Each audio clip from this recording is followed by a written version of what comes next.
Hello, welcome back to my channel. It's Mommy Beach here. So today I'll be roasting these granules or peanuts as some people call it in an air fryer. First of all, I soaked the granules. I soaked it for 3 hours. This increased the crispiness and the crunchiness of the granules. Okay.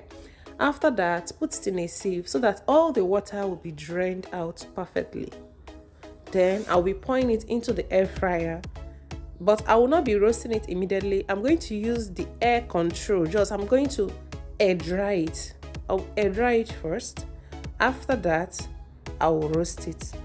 But before that, if you want a salty flavor for your granules, you should add salt to your granules. So because I want my peanuts or granule to have a salty flavor, after pouring it into the air fryer, I'm going to add some salt, about half teaspoon of salt. The quantity of salt to add to your granule depends on the quantity of granules you are about to roast.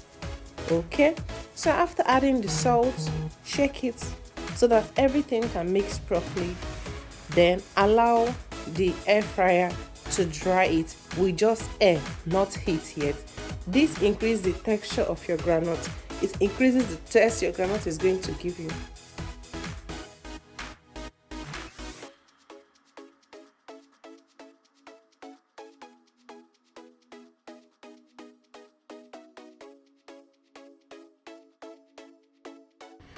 So it's perfectly air dried, like it's dried as if the normal wind dried it up, no heat.